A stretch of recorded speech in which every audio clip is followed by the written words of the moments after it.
मैथिली दुल्हन इसके मनमोहक गीत जरूर सुने। यदि अच्छा लगा तो चैनल सब्सक्राइब जरूर करें।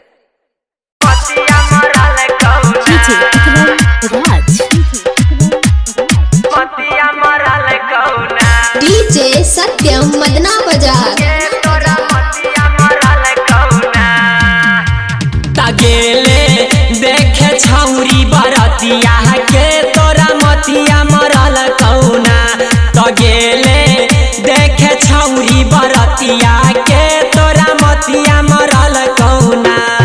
मतिया मरल कौना गे छौरी तोरा मतिया मरल कौना। तो बोलना केल कौ के दूरे गतिया के तोरा मतिया मरल कौना। तो बोलना केल कौ के दूर गतिया के तोरा मतिया मरल कौना। डीजे सत्यम धोकरा नारायणपुर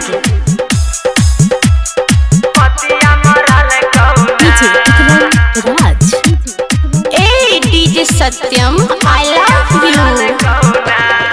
तोहरा के चटल कहूलाली बोलना कहाँ हेरलो कनवाली गे छौरी बोल कहाँ हेरलो कनवाली। तोहरा के चटल कहूलाली बोलना कहाँ हेरलो कनवाली गे छौरी बोल कहाँ हेरलो कनवाली। तो चुमा लेल कौ के तोरा रतिया बोलना मतिया मरल कौना। तो देखे गेलही छौरी बरतिया के तोरा मतिया मरल कौना।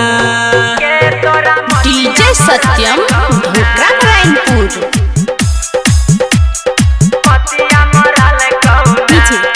ए DJ Satyam I love you.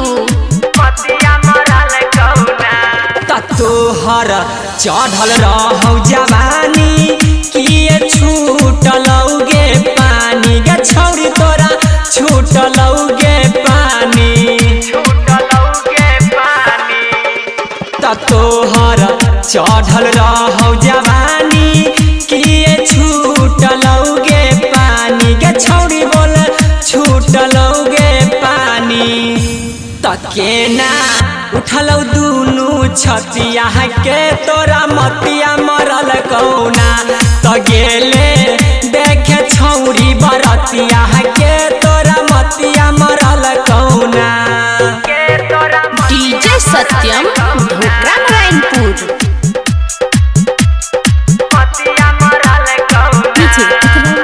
A DJ Satyam I love you.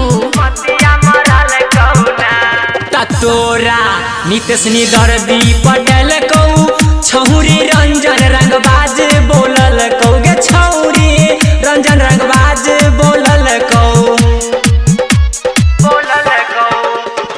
तोरा चंदन रमन जी पटेल कौ छौरी रंजन रंगबाज बोलल कौ गे छौरी रंजन रंगबाज बोलल कौ। तो देखे गेल छौरी बरतिया के तोरा मतिया